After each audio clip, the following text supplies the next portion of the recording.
Isn't it ironic that in the world with the most time-saving technology, we still find ourselves so busy and exhausted? The biggest tragedy is we have allowed our busyness to take away from time dedicated to Allah. As a result, we have sucked the barakah out of our time. This is one reason why so many people approach the end of their life wondering where the years went. They question what they have put forward for their akhirah. Let's be honest with ourselves. How eager are you really to pray? How many times can't you get yourself to read the Quran or to even do remembrance of Allah daily, which hardly takes any physical effort at all? So it's time to battle back. How to overcome procrastination. Music. The word lazy has many different layers. It is an actual spiritual disease, and therefore one of the most common, seemingly effective tricks of shaitan. We will begin with the best dua for laziness. This puts full faith in Allah and His plans for us. Without Him, any action will be useless if He does not will it to be. After, we will go into specific actions you can take today to improve your productivity. Music. O Allah, I seek refuge in You from anxiety, sorrow, disability, laziness, cowardice, miserliness, the burden of debt, and the oppression of men. Prophet Muhammad, peace and blessings of Allah be upon him, teaches us to make this dua to protect us from the disease which is laziness. Laziness is actually a disease of the heart, which we cannot see with the naked eye. But this disease has a very bad prognosis, which can lead to other problems. A person once said that if you want to have a successful day, you need to sleep on time. It is true. In this modern era, we have high-speed internet, smartphones, and all those social networks like Facebook and Twitter that make it difficult to sleep on time. Thus, when we wake up the next morning, the quality of the whole day is not at the maximum level. Make sure you go to bed on time. And lastly, avoid taking meals and caffeine close to your bedtime. Both the community and individual can suffer from being lazy. The importance we attach to seeking and conveying knowledge, from pioneers in science, engineering, mathematics, etc., has declined.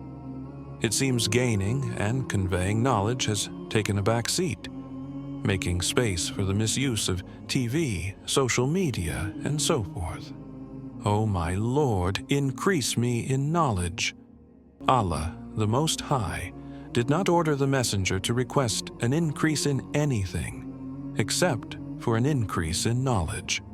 The Prophet used to say in the morning, O Allah, indeed, I ask You for beneficial knowledge, a good halal provision, and actions which are accepted. We can also be lazy as a community or individual in being active in trade and entrepreneurship. Many don't aspire to engage or excel in trade. The Prophet said, engage in trade, for 9/10 of sustenance is found therein. And by Him in whose hand is my life, it is better for any one of you to take a rope, cut wood from the forest, carry it over his back and sell it as a means of earning his living, rather than to ask a person for something, and that person may give him or not. Feeling low spiritually can affect your body's energy levels, just like being physically lazy can affect how you feel spiritually. Leaving certain religious duties can, in turn, make your body more lazy and weak, while remembering Allah can strengthen your body. Allah, the Most High, says about the virtues of seeking forgiveness, and, O my people, ask forgiveness of your Lord, and then repent to Him. He will send you from the sky abundant rain and add strength to your strength. So do not turn away as criminals, disbelievers in the oneness of Allah. Quran 11:52. In listing the benefits of praying for forgiveness, one benefit is strength, so much so that a person can do things he couldn't do without it. Ibn al-Qayyim said, "I saw wonders in the strength of Shaykh al-Islam ibn Taymiyyah in walking, speech, courage, and writing. He used to write in one day what a scribe would write in a week or more." The Prophet Muhammad also taught his daughter, Fatima and Ali, may Allah be pleased with them both, the following when she asked for a servant due to the hardship of her duties. Recite Subhanallah, glorification of Allah, 33 times. Alhamdulillah, praises of Allah, 33 times. And Allahu Akbar, magnification of Allah, 34 times. This is better for you than a servant. It was said that the one who persists in doing this will find strength in their body, enough to be independent of the need for a servant. Laziness in acts of worship also affects other areas of your life. You have those who don't pray, those who rarely recite Quran or remember Allah, those who rush through acts of worship, and those who give due time and effort to connect deeply with their Lord. This type of laziness is beloved by Shaitan. He tries his best to trick you into laziness in your religious duties. The Prophet Muhammad said, "Shaitan ties 3 knots at the back of the head of any one of you if he is asleep. On every knot," he says, "the night is long, so sleep."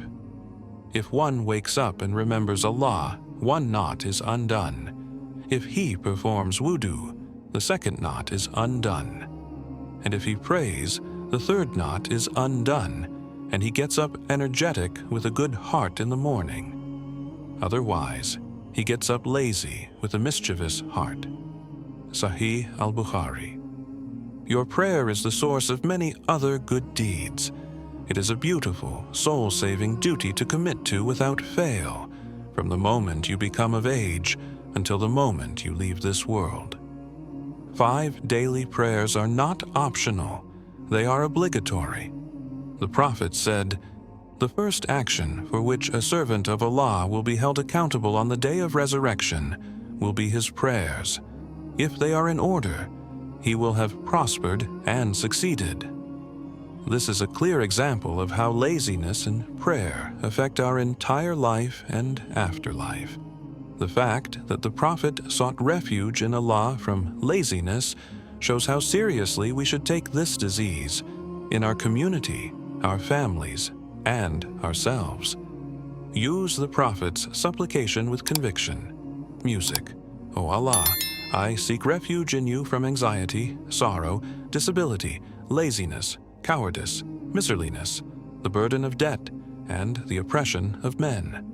Eating habits and laziness. Having a good eating habit is extremely important. Nowadays, people don't really care much about what they eat.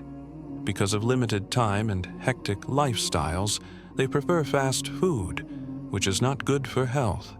Overweight and obesity are common. To conquer laziness, one must take good care of their eating habits. Eat nutritious food, drink plenty of water. Avoid oily and high-carb foods. Control your sugar and salt intake. Do not skip breakfast. Breakfast is crucial. It helps you stay energetic throughout the day. Many skip breakfast thinking it will help them lose weight by cutting calories, but unfortunately, this is not an effective strategy. Skipping breakfast often leads to overeating at lunch and choosing unhealthy foods because you're starving, like junk food. Laziness is truly a disease, and we must make serious efforts to fight it. It is the source of our weakness and defeat. So what are you waiting for?